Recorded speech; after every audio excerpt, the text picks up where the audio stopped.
Good morning, good afternoon, good evening, ladies and gentlemen. Let me welcome you all at our FP&A Trends webinar. My name is Olga Rudakova, and I will be your facilitator for the evening. I will guide you through this event under the title Making FP&A Teams Fit for the Future. That's a good moment of reflection. Are my team or is my FP&A team fit for the future and how to get there? So let's start by looking at the agenda. Today we are going to speak about modern FP&A teams and how these teams are changing these days. We'll have a look at the FP&A from the other side, and we will speak about connector and interpreter roles in the age of AI. We will speak about technologies and growing role of technology in FP&A. We'll definitely have conclusions, recommendations, and Q&A session. It's time for me to introduce our speakers for the event. So please join me here on the camera, and I will start introducing one by one. I will start those introductions with you, Mark. Mark De Haas is Managing Director and Finance Director at Interfood Americas. Mark has over 25 years of finance and business development experience in an American multinational. He lived all over the world with his family and helped standing up the FP&A functions in 2012. He has real interest in the domain between accounting and business. Mark, thank you for joining us tonight. Thanks, Olga, and it's a pleasure to join this session again, and looking forward to the insights we'll get from this morning. Perfect. Thank you for being here, and let's move on to the second speaker of the event, and that is Gareth Denny. Gareth is a Chief Financial Officer at Knix. He is an expert in cross-functional integration. He was successful in creation and transformation of small and large teams, driving higher efficiency and profit. Gareth, thank you for accepting our invitation and joining us. Thanks, Olga. Glad to be here. And we are moving in our introduction to the third speaker of the event, Kyle Steep. Kyle is an FP&A expert at Planful. After leaving KPMG's audit practice, Kyle spent nearly a decade in the software as a service space, managing accounting and FP&A functions. He has experience in building out FP&A functions from a company's startup phase through to an acquisition. Kyle, thank you for being with us today. Thank you, Olga. Looking forward to today's session. I'm looking forward to today's session as well. Let me first thank our technology sponsor, Planful, for making this event possible. Planful is a leading FP&A software platform, 100% software as a service, supports end-to-end financial processes. Let me introduce FP&A Trends Group to you through our projects and initiatives. There are many numbers I'm very proud of. One of them is the size of our FP&A Club LinkedIn group community. If you are not part of it yet, please join and you will be a part of 55,000 member community. We have had 174 FP&A Trends webinars so far, and we are increasing this number by another one right now. What we can expect today at this 1 hour event. You will participate in 2 interactive polls today, so please pay attention and vote when it's needed. We'll definitely have interactive Q&A session. So you are free to send your questions right now via the chat box. Presentation is already available in our handouts section, and you will receive the recording of this event along with the presentation after this meeting. At the very end, please take part in the brief survey. Your feedback is very important for us, and we will use it to improve our webinars further. I would like to start by speaking about FP&A teams and FP&A team roles before we move on into the future. Before we speak about being future ready, before we cover different angles of looking at FP&A teams and expectations from them, I would like to stay in the present moment for a short while and introduce you a concept of 5 FP&A team roles. Some of you might be already familiar with this framework, but for some it may be useful and very short introduction.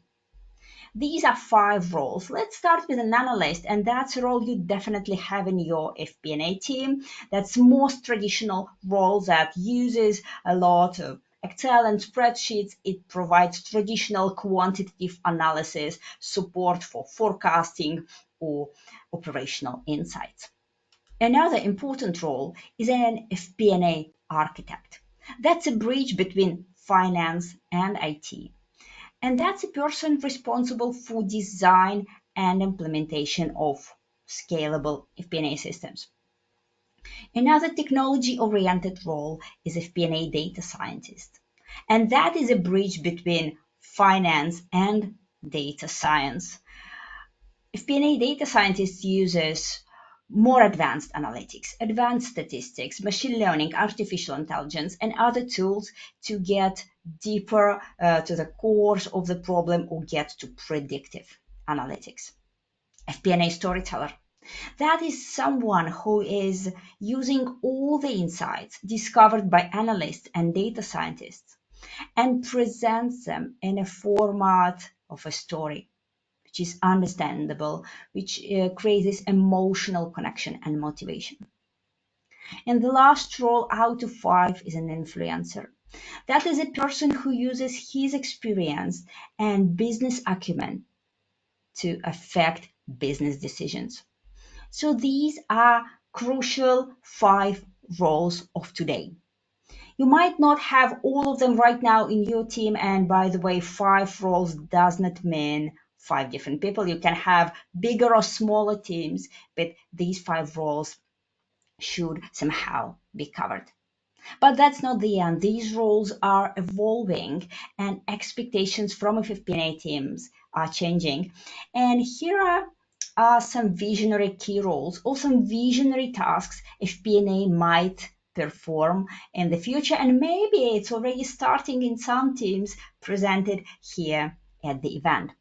The one future role is guardian of the digital twin. Digital twin is a kind of virtual model of an organization that allows us to simulate some scenarios, and we definitely need a bit of oversight over this model. So handling this model might be one of the roles of FP&A teams for the future. Integrator of intelligent tools. There are plenty of AI-based tools out there. Companies are creating their own, and we definitely need a person who can pick out the right tools for the team, set them up in a proper way, and make sure that they are creating exactly the insights we need. So that's another role, another direction for FP&A team to follow. Management of autonomous agents. AI is developing into the age of agentic AI, so that's bits that operate with high degree of autonomy and really managing them. Like autonomy doesn't mean full autonomy, so we still need to control them. We still need to set them up. We still need to shut them down if needed. And we still need someone to take responsibility for their actions. So that's another role of FP&A.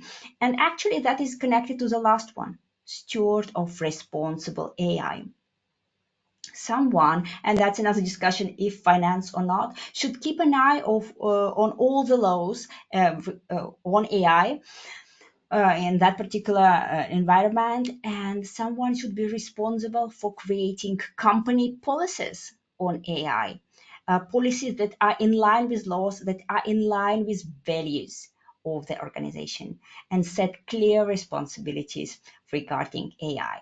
So these are visionary roles or visionary directions for us to think about. Before we get to this stage of the future, let's have a look at our FP&A team from different angles.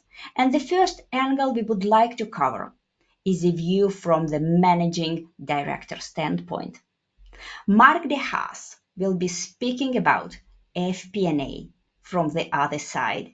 So, Mark, let me pass this virtual stage to you. So, the mic is yours. Yeah, thanks, Olga, and kind of an illustrious title to my 10 minutes on the stage here. I will share my perspective on the evolution of the FP&A function. I've been working for an American multinational for quite some time, and over 10 years ago, we started the FP&A journey there. The term became more and more popular, and we had to find out what it really meant for our organization.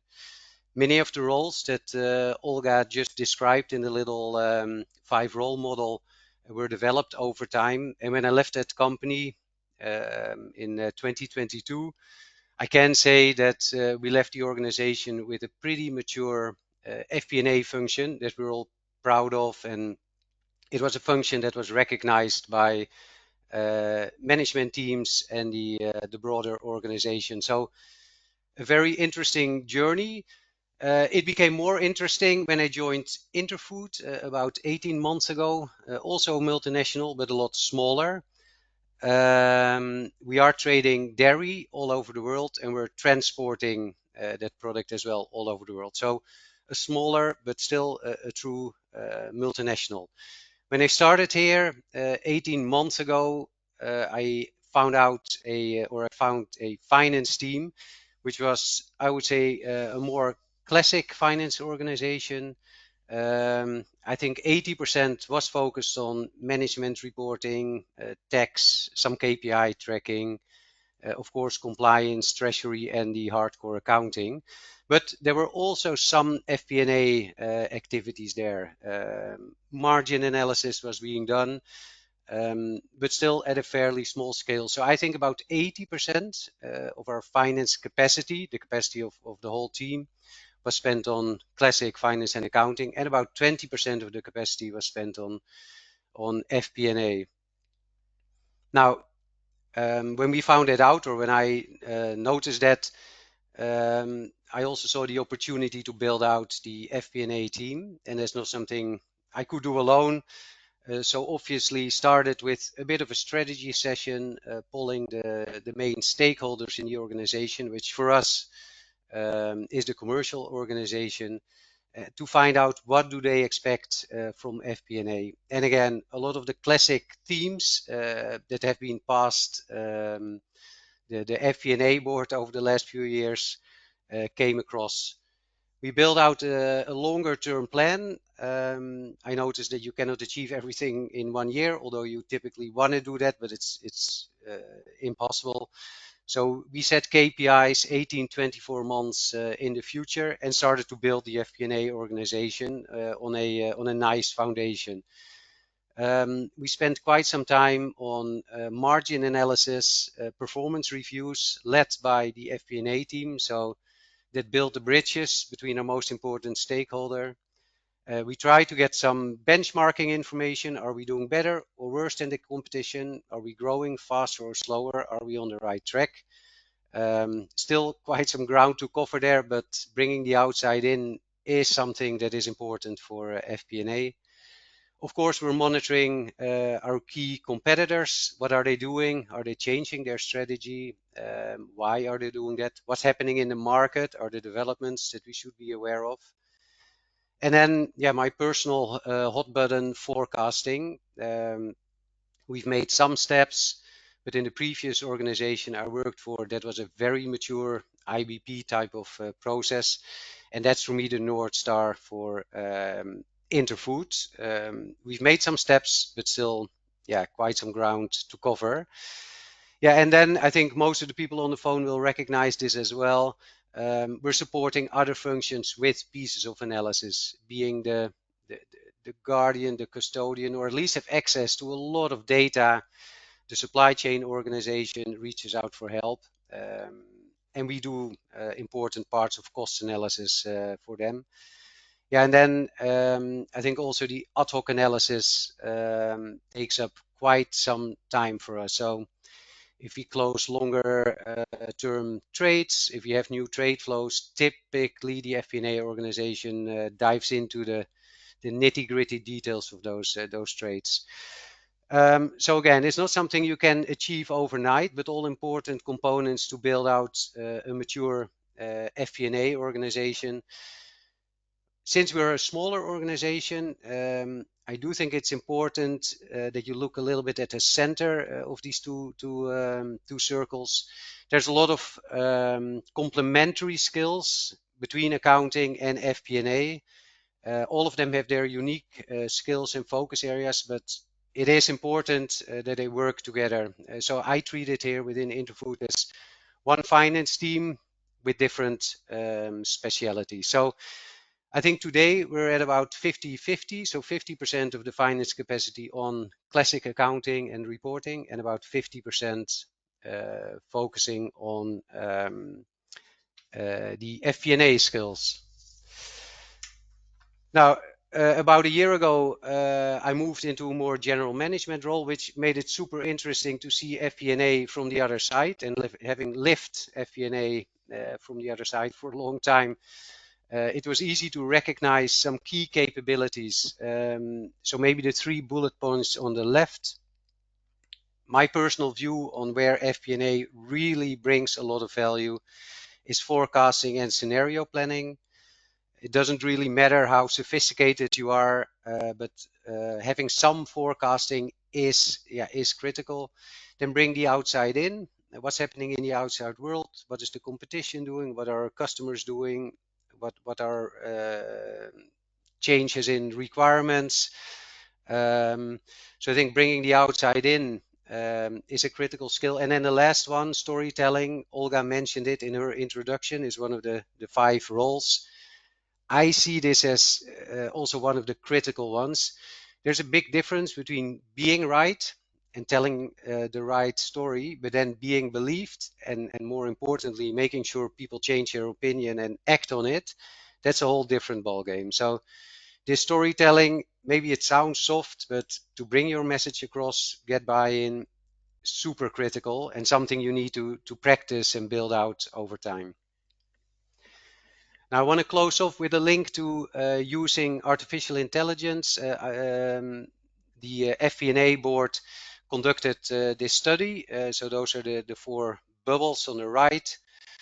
I was surprised, Olga, to see that more than half of the participants, well, maybe not the participants on this call, but participants in the FP&A board are not using AI at all. There was a surprise for me. 27% of the organizations joining the FP&A board use AI to automate parts of the FP&A processes. I think Interfood is in that bucket, although we're still scratching the surface. We're starting to use RPA, which is not AI, I know, but it helps us getting familiar with the technology and start to look at processes where we potentially can apply AI in the future. 10% of the organizations use AI to analyze data. Super interesting. And I think Kyle later on will talk about it. I think there's definitely something we are interested in and want to spend more time on. Yeah, and then I want to end up 10% of the organizations use AI to produce forecasts. Yeah, I think that's my focus area for the FP&A team here in Interfood. How can we leverage AI capabilities to start producing meaningful forecasts that give management teams the opportunity to act on opportunities or divert threats if we see them into the near future. So for me, it's clear that AI will have a significant impact on the organizations, and FP&A seems to be a natural owner. So I think with this development, a new chapter in the evolution of FP&A is open. So Olga, Back to you. Thank you. Thank you so much, Mark, for sharing your perspective and for letting us see which skills from your side are critical for FP&A teams. That's definitely a valuable insight for all of us. By the way, if you have any questions to Mark, that's a right time to ask them. So use our chat to do that. And you definitely can continue doing that throughout the whole event. Meanwhile, I'll ask question to you, to our audience. And our first polling question for today relates to FP&A team structure and skills. So let me launch this one. And we will see how has your FP&A team structure and skills changed in the past several years. Let's see, maybe there will be any change in use of AI, as Mark mentioned. That's lots of space for improvement still. So, what are the answer options for this question? No major changes. Enhanced data analytics and capabilities, more focus on business partnering, and increased use of AI or automation tools. I'm really curious to see how FP&A teams are evolving. So, what are the main changes in the past several years? And thank you to all who voted, because 60% of you have already voted. So, last seconds of the poll, and I'll close it and share the results with everyone. So what do we have here? We actually have a winner, and that is more focused on business partnering with 48% of votes. Second place, enhanced data analytics. Data and analytics capabilities with 30%. Then we have increased use of AI, 13%, and no major changes, 9%. Mark, what do you think? Are you surprised by the results? No, maybe not surprised, but interesting to see some expectations to be confirmed. I think maybe number 4, increased use of AI. That's kind of in line with the study that the FP&A board did some time ago and that I showed in my presentation. So that's kind of nicely aligned. Yeah, and then number 3, I think it always ends up on top. Is the cherry on the pie. FP&A should be the business partner, and I don't think you can focus enough on this. So that's no surprise. Right, right. Thank you for your comment, and thanks to everyone who voted. And that brings us nicely to the next discussion between all of our panelists. So, yeah, we see that using AI is not so high at the moment. So, let's speak about what is the best way to approach using AI in FP&A right now. So, what do you think? And you know what? I'll start this question with you, Garrett. What is the best way to approach using AI right now? So the sense I get when I pull my teams on using AI is there's a lot of skepticism still with AI, and so I try and push kind of what's the low hanging fruit, what are the small chunks that we could take on and you try and use AI to save time for ourselves. I think some people might be maybe afraid that AI is going to take their job or something, and so I just have to reassure them that it's not taking their job. It's more freeing up time so we can do more meaningful work. Right, right. Thank you for this answer. Kyle, what do you think? What is the best way to approach using AI in FP&A? Yeah, I largely echo what Garrett was saying. So, you don't have to take AI and try to revamp your entire FP&A process, but take it on incrementally, right? Find a couple processes, how you can incorporate AI, and just get more comfortable with it as it's going to become more and more prevalent in FP&A. Right, right. Back to you, Mark. I know that you have answered this question partially in your presentation already, but if you want to give us all recommendation, what to do right now, how to approach using AI, what would that be? Yeah, I would just start. If you haven't touched it at all, I think the key message is that the train is leaving the station or has left the station, so make sure you're on it. So just give it a try, start using it, start small and simple, and then once you gain some more experience, build it out. It's a super powerful tool, but also a bit daunting, I think, as Garrett mentioned. We don't know what it what it will all bring us. So, but I think just get started. Right, right. Thank you for all your perspectives. And it brings us to the next presentation of the event. Gareth Denny will be speaking about the connector and interpreter roles in the age of AI. Gareth, let me pass this microphone and this stage to you. So it is yours. Thanks, Olga. Thinking about all the different personalities in FP&A, it's really kind of like a hierarchy where a lot of the smaller companies or younger companies might only look at FP&A for analysis as the analyst, and as they start to do more and more analysis, get a little more sophisticated in the analysis that they're doing, they might then start looking to FP&A to help with what data do we need, how do we architect the data, how do we set it up. As you get some of that good data, how do we start dealing with larger swaths of that data and bigger data and more of a data scientist need.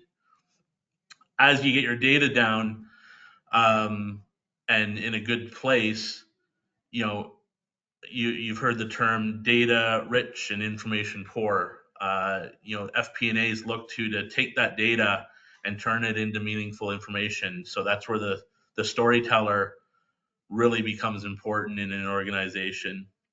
And as we use the storytelling, we look towards FP&A to really influence business decisions, making sure we're making the best business decisions in the business. And so FP&A then becomes that influencer. With the emergence of AI, a lot of the earlier pieces, the analyst, the data architecture, the data scientist, AI can do a lot of that stuff for us. And so it starts to put more of an importance on the storytelling and the influencing. And there's two other personalities that are emerging that are becoming more and more important that I'm going to talk about today, both the interpreter and the connector. And so the interpreter is, we've got different business departments that have different priorities, that see the numbers differently. FP&As kind of look to make sure that the businesses understand the numbers the same way and that they're talking in the same language, so to speak. And so they become a bit of an interpreter between departments. I can remember a role I had at Sears Canada where my manager started calling me the business whisperer because I was going and getting consensus between the different departments, making sure they were all in agreement and marching in lockstep.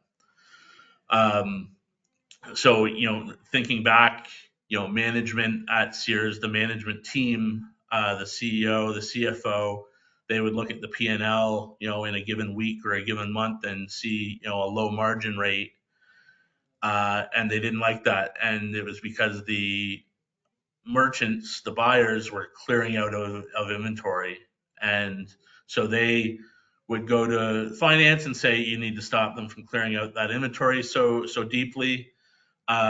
When understanding what the merchants and the buyers were looking for, they were actually clearing out the inventory so they could bring in more fresh inventory that would be at a higher margin and actually sell through more quickly. So at the end of the day, the profit would be better getting through that inventory. So helping the management team understand that we're better off to sell through some inventory and take a bit of a hit on margin today for the betterment of tomorrow and overall the life cycle of this of that SKU or the life cycle of that inventory was going to be more profitable if we got out of it today. So it was understanding what was meaningful to both groups. So the management team, they want to have overall profit be meaningful and as high as it can be. And the merchant team understanding that they want to churn through as much inventory as quickly as possible so that they can get the fresher inventory, the more exciting inventory that's going to sell through more. And so that's what makes a healthy retailer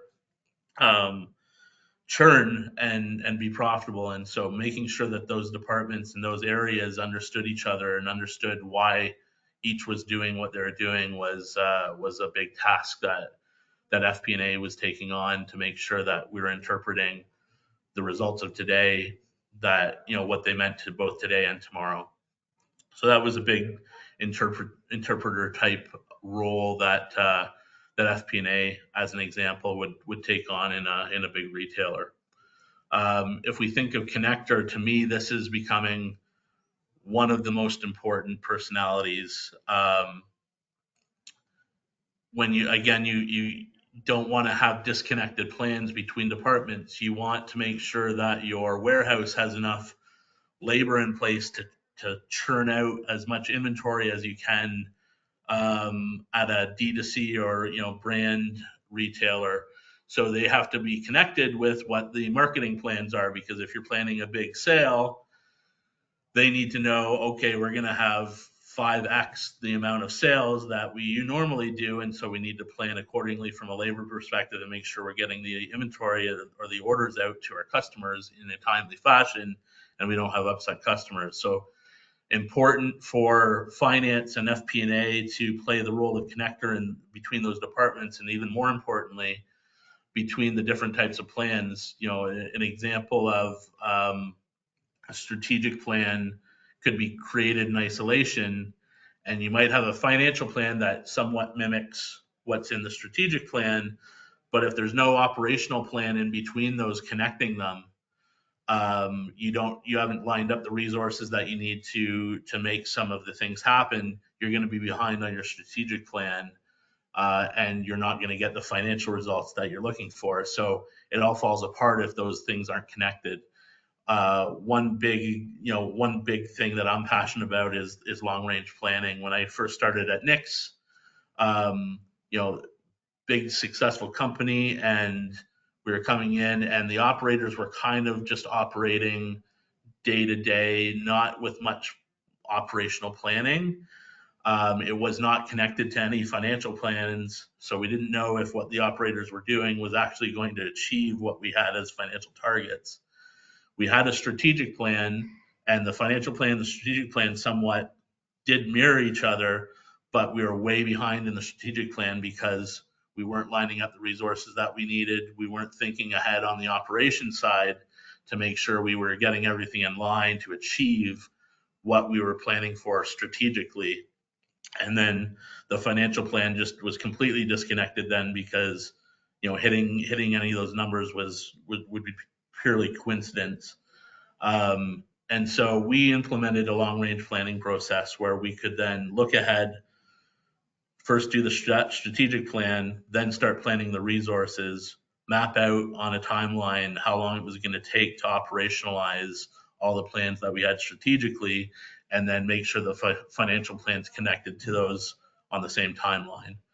And so that was a big win that we had at Knix, and an example of making sure that we're connecting all those plans, that you don't have 3 different strategic, operational, and financial plans that are somewhat disconnected. They're going to fall down, and hitting your numbers will just be coincidence. You got to make sure that they're all connected, and FP&A plays a huge role in making sure that they are connected. And so to me, that's one of the biggest personalities merging that's going to become more and more important, especially in the age of AI, where a lot of the more basic analysis and data pieces can be done by the AI piece. FP&A is going to be looked towards to make sure that it's all being set up and it's all being executed accordingly. That's it from me, Olga. Thank you. Thank you so much, Garrett, for your vivid examples and for illustrating how interpreter and connector roles are important. Even though my camera was off, I couldn't help myself. I was nodding all the time because these are indeed very important parts of FP&A team right now. We've been receiving so many good questions so far. If you have any questions to Garrett, please send them through the chat box. Meanwhile, we are moving to the next poll, and that poll is related to the top priority for future proofing FP&A. So let me launch this one, and I'm really curious to see what's your top priority for future proofing FP&A. The options are organizational alignment and optimization, improving technology architecture and tools, improving collaboration and business partnering, and the last one, increasing EI skills and literacy. So actually, that's a bit opposite of the previous question, right? The first one was really seeing the progress in the past years, and now it's more about seeing top priorities for the upcoming years. So let's see how these results will mirror the first poll. What's your top priority for future-proofing FP&A? Organizational alignment, improving technology, improving collaboration, or increasing EI literacy? The absolute majority has already voted, so it's time for me to close this poll and share the results with everyone. And here we have a more even split. So increasing AI skills and literacy goes first with just with 31%, which is slightly over improving collaboration and business partnering, 29% here. Very close to those two is improving technology architecture and tools, so 25%. And the last one, this 14%, is organizational alignment and optimization. Garrett, what do you think? Are you surprised by the result? A little bit. I would have thought number 3 would have come out ahead, but I think number 4 really helps enable number 3. So, thinking about it that way, it's not that surprising. Right, and probably everyone is trying to catch the train that the Mark was mentioning. So that obviously presentations affect our polling results. Thank you all who have voted. That's amazing result. And let us move on to the discussion between our panelists. That's another angle to cover about future roles and how AI is changing the expectations of FP&A team roles. And how are you preparing your people for that? So really looking at expectations of FP&A. Let me start with you, Kyle. What do you think? Yeah, it's a great question. What we're seeing through AI and changing expectations largely is that it creates efficiencies and it gives more time back to FP&A professionals, as I kind of reference back to Garrett and Mark's discussions, right? Becoming more of a storyteller. And when you give that time back, providing more analysis, as there's a lot of automation of tasks through AI that otherwise would be more manual in nature. Right, definitely. Expectations are increasing here as well. As soon as we have more opportunity to deliver that, expectations are coming up as well. Let me move on to you, Mark. How AI is changing the expectations of FP&A? Yeah, it is interesting that somehow FP&A is being seen as the natural owner of AI. I think there's a lot of logical connections with the analytical work and the forecasting work and the scenario work we're typically doing. But FP&A can't be the sole owner. So I think it's also our responsibility to pull in our IT departments, if you have them, to make sure we're running hand in hand and that not one group is running faster than the other. I think governance is an important one before you really start pushing hard on AI. So how do you govern the use of AI in your organization? So I think we're an important connector. I think we'll talk about it later a bit, but another interesting role for FP&A that we need to pull the right parties to the table and make sure we're not missing the AI train. Indeed. Thank you for this answer. And back to you, Garrett. What do you think? How AI is changing the expectations of FP&A? Again, I think the expectations are that data is going to be more readily available. Information is going to be more readily available. Analysis will take less time to do. And so I think the speed and accuracy expectation has probably gone up. And then with that, more mature organizations that understand the value that FP&A brings will also look for that business partnering to be enhanced based on having more readily and more accurate and more speedy data. Indeed, indeed. Thank you all for your answers. Let's move on to the last presentation of the event. Kyle Steep will be speaking about technology's growing role in FP&A. Kyle, let me pass the control to you and the virtual stage to you. It is yours. Yeah, thanks, Olga. So the previous two topics have been, around developing FP&A skills and collaborating in the budget process. And I kind of want to take both of those and focus on how technology can provide assistance and really empower FP&A teams. What I see on a daily basis talking to finance professionals is that FP&A teams are spending too much time on the prep work for budgets, headcount plans, reporting, and ultimately it results in very little time spent on the analysis, really the A in FP&A. In fact, one of my customers said it best when he said, we spend 80% of our time on the heavy lifting, getting everything ready, and 40% on the analysis. And yes, I know there's a bit of a joke in there, as that's 120%, but I think there's some truth to that as FP&A and finance professionals in general tend to work, beyond regular hours. So, with that being said, how do we give individuals time back with technology? Well, one of the methods is through a lot of automation. And one of the simplest examples, this can be the collection and roll up of all budgeting and forecasting data. By putting it on the database and automating all the calculations and collation, a process that typically takes FP&A teams days or weeks can be done seamlessly as updates are made in real time throughout the entire budget and forecast cycles. Not only does this make FP&A professionals more efficient, but it gives more time back for that more meaningful analysis as we circle back to some of the previous conversations, maybe becoming more of a storyteller. Not just because I'm a CPA and this is ingrained in us, but the other thing worth noting here is with automation comes the natural increased accuracy as manual processes are more prone to error.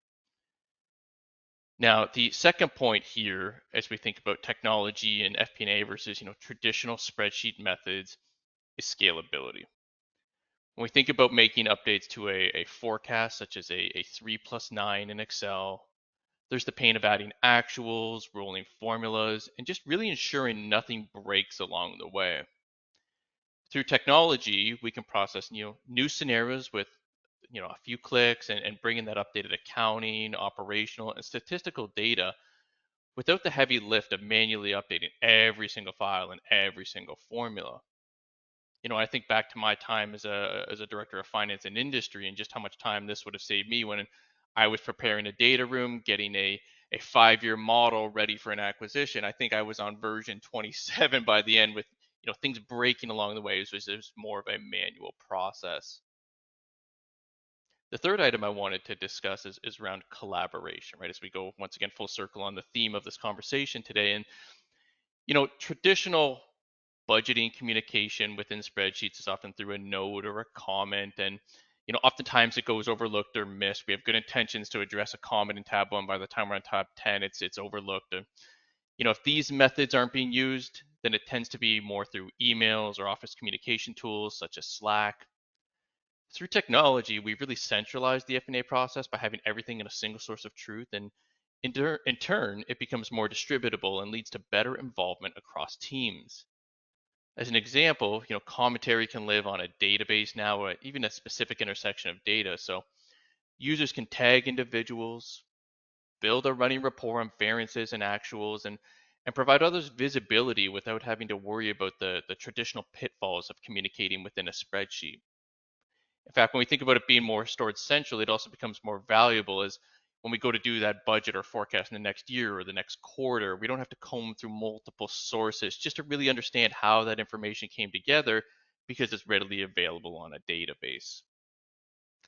Really, the end goal of all this is to help give FP&A professionals more time back, less of just contributors towards a budget and a forecast, to work on some of those value-added activities. As I said earlier, really the A in FP&A.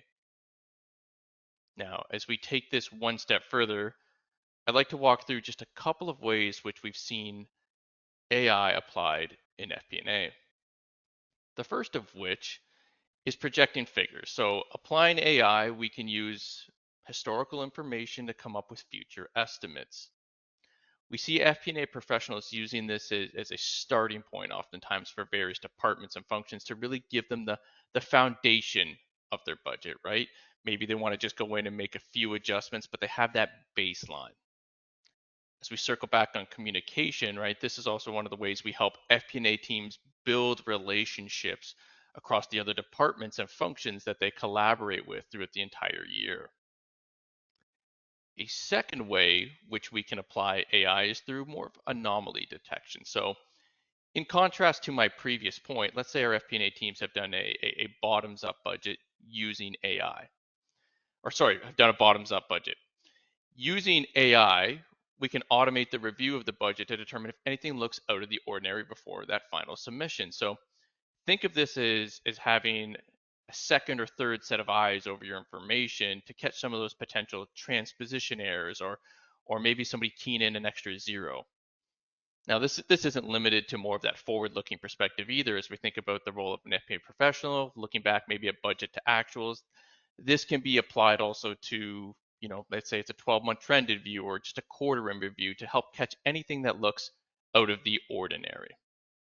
Really, once again, the whole theme here is about enabling FP&A professionals. So with that being said, we've talked a little bit about ways we can apply AI, and I'd actually love to just showcase that for you guys today. So what you're going to see in front of you is just a sample of a budget template. We've got an income statement roll up on the left. Across the top there, we have a 3+9, so we're looking at a forecast here. And the T&E entertainment line item there, which you can see is blank, we can use AI, as I said, to populate those amounts, right? Get a best estimate here by period.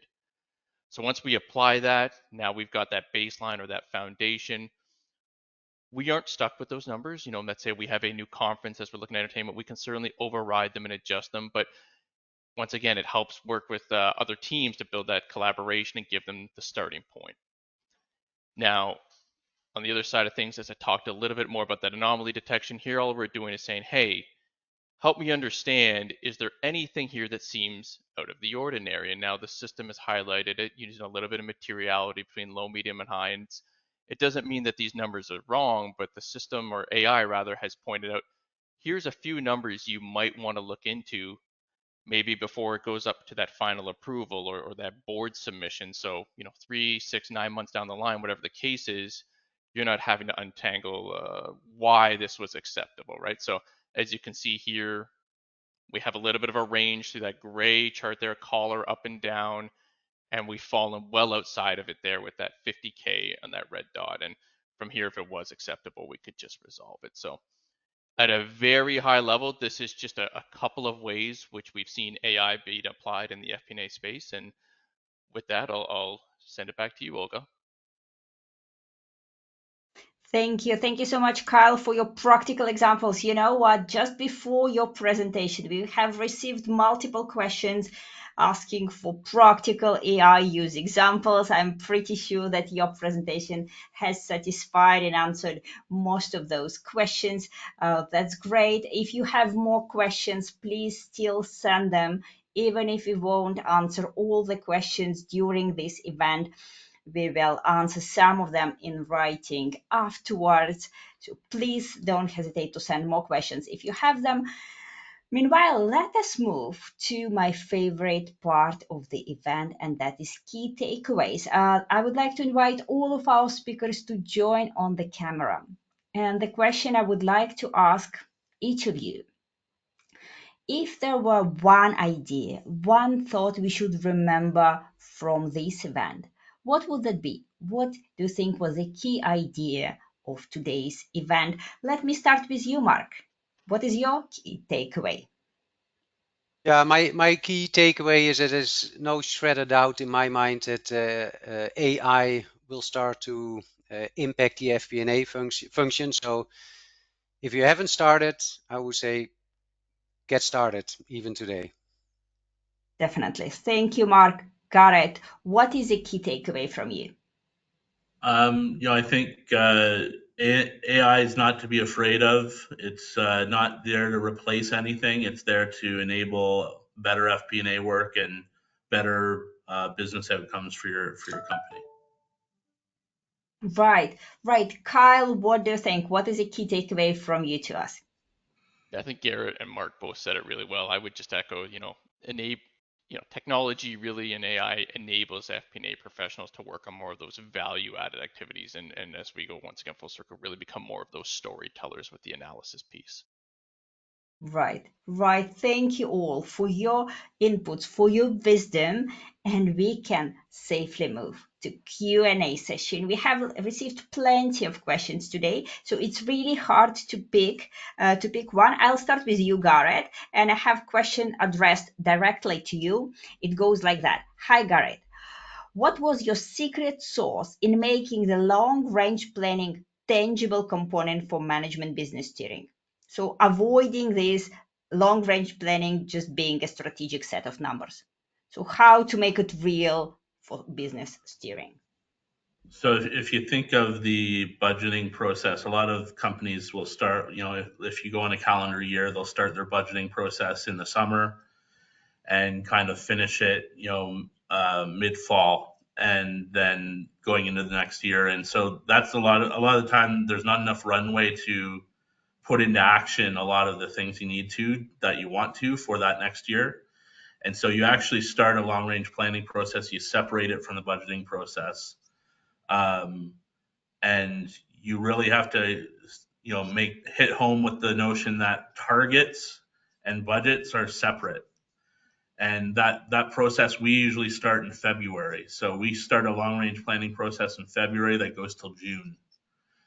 And you start with what are your aspirations, you start with the strategic piece, and then the next month you have the team start working on, okay, how are they going to operationalize it, and then you finalize it with what does that look like from a roll-up perspective in June, and then that dovetails into your budgeting process. So you need to really separate it from your overall budgeting process, and really all year you're almost working on planning. There's maybe 2 months that you're not working on planning, and that's a hard notion for some companies to kind of adopt and accept, but really that long range planning process is not taking up all of your time while you're doing it. It's taking up maybe 10 to 20% of your time, and that's how you kind of gain everybody's buy-in when implementing it. Perfect. Thank you so much for such an elaborate answer. It's definitely helpful. And I'm moving to Mark with a question that was coming right after your presentation and addressed to you. Hi, Mark. How did you approach competence development and competence building in your FP&A development journey? Wow, what a question. Yeah. How did we approach it? So, if you remember from the starting point of my presentation, we started actually with a bit of a strategy assessment, and one part in the strategy assessment was a maturity assessment. So how are we ourselves in finance overall, but also our main stakeholders, how do they rate the maturity of the function? And out of that, it became clear that we were pretty weak in some areas and stronger in other areas. So we build and starting to continue to build our capabilities around those lower scoring areas, while not forgetting the areas that we're strong in. So starting point was this maturity assessment, which gives insights in what do you actually need to improve on. Yeah, and then it start acting upon it. Most of the training actually is on the job and through participating into webinars like these to get more knowledge. Indeed, and thank you for this answer, practical answer again. Kyle, question to you. How do you assess readiness of organization for more advanced analytics or AI capabilities? So how do we say this company is ready for more advanced analytics and AI, or this is not yet, we need to kind of get more prepared? Yeah, it's a good question. There's no sort of line in the sand that says this is going to be the moment. What I see on more of a day-to-day basis is, you know, one side of it being the time sink, right? How much we're spending. I've mentioned that 120%, right? Excel and spreadsheets in general have their limitations, right? From a dimensionality standpoint, scalability. I think it's always just taking a step back and saying, how much time are we spending on this through that manual effort, and how much time could we give back for, what's the opportunity cost if we were to automate and put some better controls and governance and guidance in place over the process, that we can focus on more of that analysis and the other value add activities and the stuff we're sacrificing today through all the manual work we're doing. Right, right. So practically there is no company that it's not ready. It's just a amount of implementation we can vary. Thank you so much for your answers. We have more questions, but we don't have more time. So we'll try to answer some of those questions in writing after this event for you.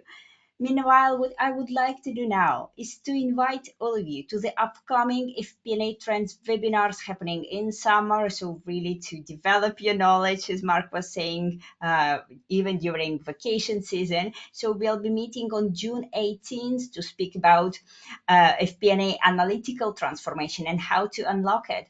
On June 25th, we will be speaking about transforming FP&A with AI, maturity, impact, and future roles. And on July 9th, we will be covering FP&A Trends survey, speaking about benchmarks, priorities, and best practices. So hope to see all of you there. I would like to thank our technology sponsor, again, Planful. Thank you for making this event possible. I would like to let all of you know how you can connect to us and become part of the FP&A Trends global community.